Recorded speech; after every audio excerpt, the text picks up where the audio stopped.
ನಮ್ಮ ದುಃಖಕ್ಕೆ ನಾವೇ ಕಾರಣ.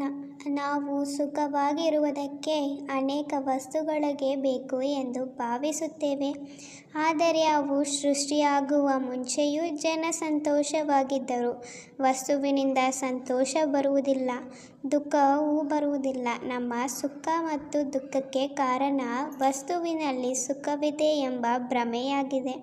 ಹೊರ ಜಗತ್ತಿನ ಎಲ್ಲ ಸುಖಗಳನ್ನು ಅನುಭವಿಸಲೇಬೇಕು ಎಂಬ ಆಸೆ ನಮಗಿದೆ. ನೇಗವಾರಿ ಮಾತನಾಡುವವರಿಗೆ ಶತ್ರುಗಳು ಜಾಸ್ತಿ, ಸುಳ್ಳು ಹೇಳುವವನಿಗೆ ಮಿತ್ರರು ಜಾಸ್ತಿ. ಸ್ವಾರ್ಥಕ್ಕಾಗಿ ಚೆಂದದ ಮಾತುಗಳನ್ನು ಆಡುವ ಜನರಿಗೆ ಸ್ವಾರ್ಥವೇ ಹೆಚ್ಚು. ನಿಸ್ವಾರ್ಥವಾದ ಮನಸ್ಸಿನವರಿಗೆ ನೋವು ಕೊಡುವ ಜನರೇ ಹೆಚ್ಚು. ಮನುಷ್ಯನು ಅತೀವವಾದ ಪ್ರಾಮಾಣಿಕತೆಯಿಂದ ಇರಬಾರದು. ನೇರವಾದ ಮರಗಳನ್ನು ಮೊದಲು ಕತ್ತರಿಸುವಂತೆ ಪ್ರಾಮಾಣಿಕರನ್ನು ಮೊದಲು ಸುಲಿಗೆ ಮಾಡುತ್ತಾರೆ.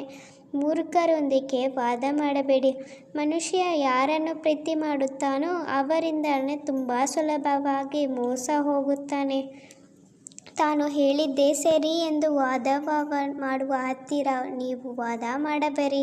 ನಿಮ್ಮ ಅಭಿಪ್ರಾಯ ನೀವು ಒಪ್ಪಬೇಡಿ. ಅವರು ನಿಮ್ಮನ್ನು ಬದಲಿಸಲು ಯಾರಿಂದಲೂ ಸಾಧ್ಯವಿಲ್ಲ. ಇಂಥವರ ಜೊತೆಗೆ ಮಾತನಾಡಿದರೆ ಸಮಯ ಸಂಬಂಧ ಹಾಳಾಗುತ್ತದೆ. ಎಷ್ಟೋ ಜನಗಳ ಸಂಬಂಧದ ಕೊಂಡಿ ಕಳಚಬಾರದೆಂದು ಮನಸ್ಸಿಗೆ ಎಷ್ಟೇ ನೋವಾದರೂ ಅವನಿಗೆ ತಿಳಿಯದ ಹಾಗೆ ಎಲ್ಲವನ್ನೂ ಸಹಿಸಿಕೊಂಡು ವಿಧಿಯಿಲ್ಲದೆ ಬದುಕುತ್ತಿರುತ್ತಾನೆ.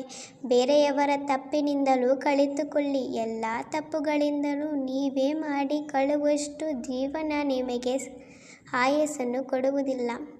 ಇತರರಿಗಾಗಿ ನಿಮ್ಮ ಸ್ವಂತಿಕೆಯನ್ನು ಎಂದಿಗೂ ಬಿಟ್ಟುಕೊಡಬೇಡಿ. ಏಕೆಂದರೆ ಈ ಪ್ರಪಂಚದಲ್ಲಿ ನಿಮ್ಮ ಪಾತ್ರವನ್ನು ನಿಮಗಿಂತ ಚೆನ್ನಾಗಿ ಯಾರೂ ನಿಭಾಯಿಸಲು ಸಾಧ್ಯವಿಲ್ಲ. ಕುದಿಯುವವರು ಕುದಿಯಲಿ, ಉರಿಯುವವರು ಉರಿಯಲಿ. ನಿನ್ನ ಪಾಡಿಗೆ ನೀನಿರು. ಕುದಿಯುವವರು ಆವಿಯಾಗುತ್ತಾರೆ, ಉರಿಯುವವರು ಬೂದಿಯಾಗುತ್ತಾರೆ. ಕಷ್ಟಗಳನ್ನು ಮೌನವಾಗಿ ದಾಟಬೇಕು. ಪರಿಶ್ರಮ ಸದ್ದಿಲ್ಲದೆ ಸಾಗಬೇಕು. ಸಿಗುವ ಯಶಸ್ಸಿನ ಶಬ್ದ ಜಗತ್ತಿಗೆ ಕೇಳಿಸುವಷ್ಟು ಜೋರಾಗಿರಬೇಕು. ದುರ್ಜನ ಮತ್ತು ಸರ್ಪದ ಆಯ್ಕೆ ಬಂದಾಗ ಸರ್ಪದ ಆಯ್ಕೆ ಮಾಡಿಕೊಳ್ಳಿ. ಏಕೆಂದರೆ ಸರ್ಪವು ತನ್ನ ರಕ್ಷಣೆಗಾಗಿ ಮಾತ್ರವೇ ಕಚ್ಚುತ್ತದೆ, ಆದರೆ ದುರ್ಜನರು ಯಾವಾಗಲೂ ವಿಷ ಕಾರುತ್ತಾನೆ ಇರುತ್ತಾರೆ. ದುಷ್ಟ ವ್ಯಕ್ತಿಗಳ ಸಿಹಿ ಮಾತುಗಳ ಮೇಲೆ ತಪ್ಪಿಯೂ ವಿಶ್ವಾಸವಿಡಬಾರದು. ಏಕೆಂದರೆ ಅವರು ತಮ್ಮ ಮೂಲ ಸ್ವಭಾವವನ್ನು ಯಾವತ್ತೂ ಮರೆಯುವುದಿಲ್ಲ. ಹುಲಿ ಹಿಂಸೆ ಮಾಡುವುದನ್ನು ಬಿಡುತ್ತದೆ. ತನ್ನ ಹಲ್ಲಿನಲ್ಲಿ ವಿಷವಿಲ್ಲದಿದ್ದರೂ ಹಾವು ತನ್ನ ಆತ್ಮರಕ್ಷಣೆಗಾಗಿ ಉಸಿರು ಬಿಡಲೇಬೇಕು. ಯಾವಾಗಲೂ ಗುಣವಂತರ ಜೊತೆ ಗೆಳೆತನ ಬೆಳೆಸುವುದು ಶ್ರೇಯಸ್ಕರ. ಏಕೆಂದರೆ ತಾಯಿನಲ್ಲಿ ನೀರು ಹಾಳಾಗುವಂತೆ ನಾವು ಗುಣವಂತರ ಜೊತೆ ಸೇರಿ ಗುಣವಂತರಾಗುತ್ತೇವೆ. ಯಾರಿಗೆ ಯಾರೂ ಇಲ್ಲ, ನಿನಗೆ ನೀನೇ ಎಲ್ಲ. ಅವರು ನನ್ನವರು ಎಂದು ನಂಬಿ ಮೋಸ ಹೋದೆ. ಇವರು ನನ್ನವರು ಎಂದು ನಂಬಿ ನೋವಿನಲ್ಲಿ ನೊಂದು ಬೆಂದು ಬಳಲಿ ಹೋದೆ ಎಂದು ಕೊರಗುವುದು ಬೇಡ, ಚಿಂತೆ ಮಾಡುವುದು ಬೇಡ. ಏಕೆಂದರೆ ನಿನ್ನ ಜೀವನದಲ್ಲಿ ಬರುವ ಪ್ರತಿಯೊಬ್ಬ ವ್ಯಕ್ತಿಯೂ ಒಂದೊಂದು ಪಾತ್ರವನ್ನು ಕಲಿಸುತ್ತಾ ಮಾತ್ರವೇ ಬಂದಿರುತ್ತಾರೆ ಅಷ್ಟೇ ಎನ್ನುವುದನ್ನು ನೀವು ಮೊದಲು ತಿಳಿದುಕೊಂಡಿರಬೇಕು. ನನ್ನ ಜೀವನ ಯಾರೊಂದಿಗೆ ಇದ್ದರೆ ಚೆನ್ನಾಗಿರುತ್ತದೆ, ಯಾರೊಂದಿಗೆ ಇದ್ದರೆ ಚೆನ್ನಾಗಿರುವುದಿಲ್ಲ ಎಂದು ನೀವು ಲೆಕ್ಕ ಹಾಕಬೇಡಿ. ಆಗ ಭಗವಂತ ನಿನ್ನ ಸೃಷ್ಟಿಸುವ ಮೊದಲೇ ಲೆಕ್ಕ ಹಾಕಿರುತ್ತಾನೆ. ಯಾರ ಜೀವನಕ್ಕೆ ನೀನನ್ನು ಕೊಡಬೇಕು, ಎಷ್ಟನ್ನು ಕೊಡಬೇಕು ಎಂದು. ಇಂದಿನ ಭಿಕ್ಷುಕನು ನಾಳೆ ಕುಬೇರನಾಗಬಲ್ಲ, ಇಂದಿನ ಕುಬೇರನು ನಾಳೆ ಭಿಕ್ಷುಕನೂ ಆಗುವನು. ಹುಟ್ಟು ಸಾವು ಹೇಗೆ ಉಚಿತವೋ ಖಚಿತವೋ ಹಾಗೆಯೇ ಅದೃಷ್ಟವೂ ದುರದೃಷ್ಟವೂ ಉಚಿತ ಖಚಿತ. ಇರುವಷ್ಟು ದಿನ ಒಳಿತನ್ನು ಮಾಡಿ ಒಳಿತಿಗಾಗಿಯೇ ಬದುಕಿ.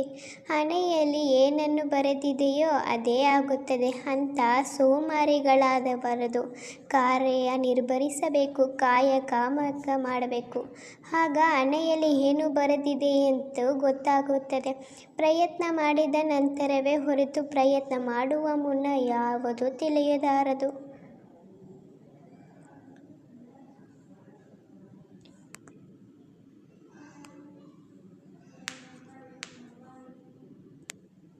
ಒಂಟಿಯಾಗಿ ಇರು, ತಾಳ್ಮೆಯಿಂದ ಇರು, ಯಾರಿಗಾಗಿಯೂ ಗೋಗರೆಯದಿರು, ಯಾರ ಹಿಂದೆಯೂ ಜಾರದಿರು. ನಾವೇ ಬೇಕೆನ್ನುವವರು ಬರಲಿ, ಬೇಡವೆನ್ನುವರು ದೂರವೇ ಇರಲಿ.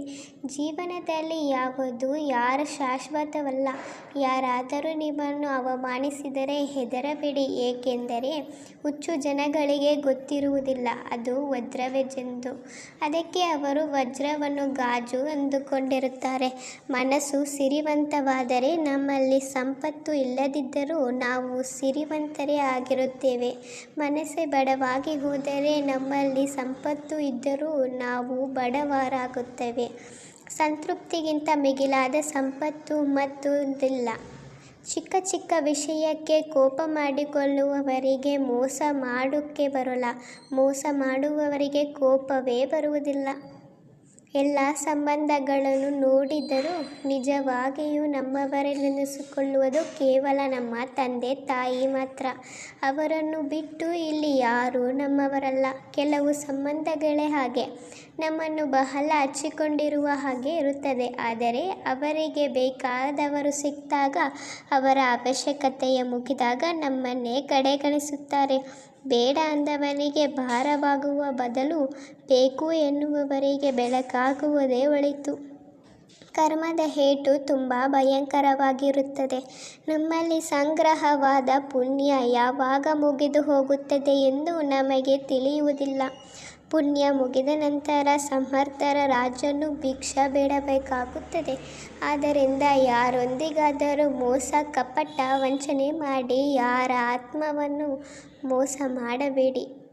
ಸರಿಯಾದ ಸಮಯದಲ್ಲಿ ನಿಮ್ಮ ಮನಸ್ತಾಪಗಳನ್ನು ಸರಿಪಡಿಸಿಕೊಳ್ಳದೆ ಹೋದರೆ ಅದೇ ಮುಂದೆ ನಿಮ್ಮ ಸಂಬಂಧಗಳ ಬಿರುಕಿಗೆ ಕಾರಣವಾಗುತ್ತದೆ.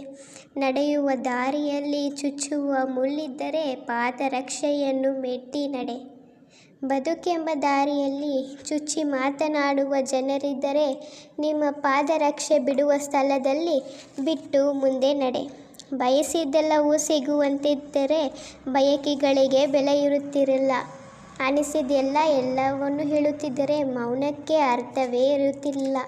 ತಪ್ಪುಗಳೇ ಆಗದಿದ್ದರೆ ಹೊಸ ಪ್ರಯತ್ನ ಪಡುತ್ತಿರಲಿಲ್ಲ. ಕಣ್ಣೀರೇ ಬರದಿದ್ದರೆ ನಗುವಿನ ಆನಂದ ತಿಳಿಯುತ್ತಿಲ್ಲ.